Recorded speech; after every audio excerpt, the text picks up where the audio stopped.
Good morning, anatomy classes. This is the final lecture for chapter 14. I may do a review lecture. Basically, the material that's on this board here, if you follow along in your notes or if you look at your notes after the lecture, this will all be covered sequentially. This is a lot of material, and typically I take 2 to 3 days to cover this, and I'm going to attempt to do this in about 10 minutes or so just to keep this lecture short. But the whole point of this, the objective, again, is to give you some information, what my expectations are, hit the main points, and try to get you to understand these main concepts. So when we finish up the respiratory system, we've been talking about respiration, external respiration, and I know the lungs are internal structures, but technically they're external structures because they're connected to the external world or the external environment. So gas exchange that occurs there is typically referred to as external respiration or external gas exchange. That's between the alveoli and the bloodstream. Now, when we get the blood or when we get the oxygen into the bloodstream, we're going to deliver it to the cells. That's the goal. That's the objective. Don't forget that. That's what this entire chapter is about, is getting oxygen to the cells, getting CO2 away from the cells. So once we get into the cells, we're going to do what's called internal respiration. It's inside the body. So what happens at that point, we have gas exchange that occurs, and again, by diffusion. Don't forget that word diffusion. We learned that way back when, in September. So what happens is the bloodstream that surrounds the cell, or the blood that surrounds the tissues, is going to be loaded with oxygen. And that oxygen, by diffusion, greater concentration to lesser concentration, will move into the cell for cellular respiration. That's why we're breathing, to get oxygen to the cells so they can perform cellular metabolism, cellular respiration. At the same time, we need to get rid of the waste product, CO2.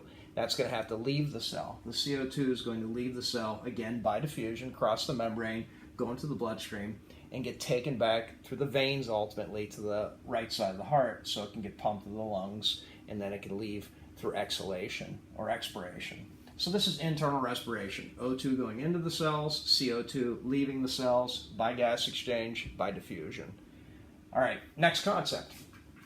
This is really an interesting concept, obviously, based on what's going on in the world around us right now, the reason that you're listening to my lecture online, talking about respiratory disorders, which the coronavirus is categorized as such. It's a respiratory virus. All right, when we classify them, we're going to break them into 4 different categories: upper, lower, restrictive, and obstructive. An upper respiratory disorder, you're all familiar with the ear, nose, and throat doctor, the ENT. That's going to involve anything that involves the ears, the nose, or the throat. Upper respiratory. Now, a question you should be asking yourself at this point: what do the ears have to do with breathing? Well, the ears, as we mentioned a couple chapters ago, are connected directly to the respiratory system via the eustachian tube. Eustachian tube, which allows the pressure to equalize in the middle ear. So when you get a respiratory infection like strep throat or sore throat or a virus in your throat, it can spread up the eustachian tube into the middle ear, so the ear is connected. So that would be an upper respiratory infection. A lower respiratory infection involves the airways, the trachea or the lungs, the trachea, the bronchi, the bronchioles, alveoli, or the lungs themselves. Things like pneumonia, bronchitis. Those are good examples of those. Tuberculosis would be another one. And again, these are all outlined in your notes, so I suggest you take a peek at those either while you're watching this or afterwards. You're going to have to look some of these up when you do your final assessment later in the week.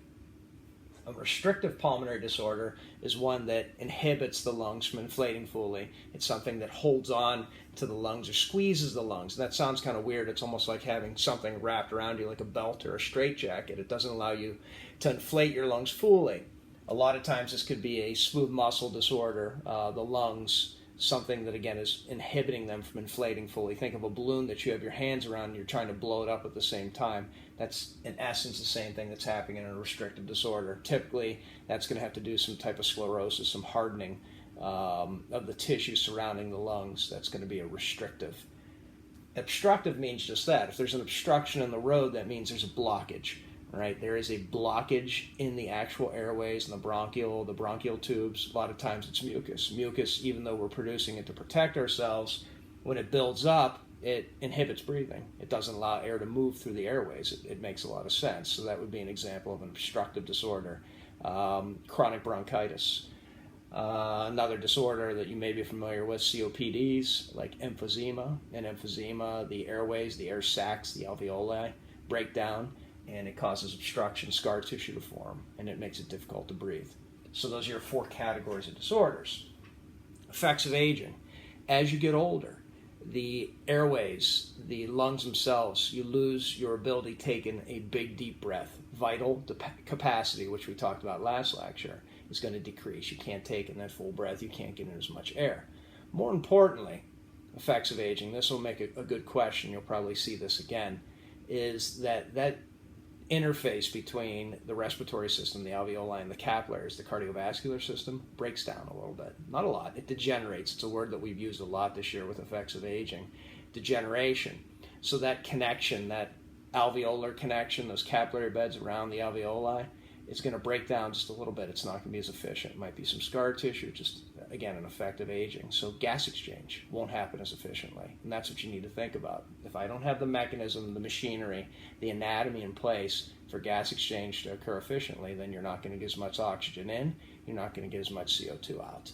So the breakdown of the capillary beds surrounding the alveoli, the degeneration, does not allow gas exchange to be as efficient as it was when you were younger. Last thing, homeostasis. Real quickly, think about it. This entire chapter, we're constantly talking about the bloodstream. All right, cardiovascular system and respiratory system are linked in the lungs. It is one of the best examples of homeostasis, 2 systems working together, that I'll give you all year. So understand that linkage. You have the respiratory system, which is in charge of bringing air into the body and removing air, and then you have the cardiovascular system, which not only provides the blood to the lungs and removes it via the heart, but it also provides that interface with the single cell thick capillaries and alveolar walls, so gas exchange can occur. So those 2 systems working together, one goal, get oxygen into the body. All right, that pretty much concludes it. You can look and take a peek under homeostasis. There's probably some stuff about the skeletal system with the rib cage, the muscular system helping for the active phase of ventilation, but overall, that's kind of almost like a review style lecture of the last few sections of the chapter. So take a peek at your notes, email me if you have any questions. Have a good day. Assessment's probably going to be posted by Wednesday, it'll probably be due Friday evening.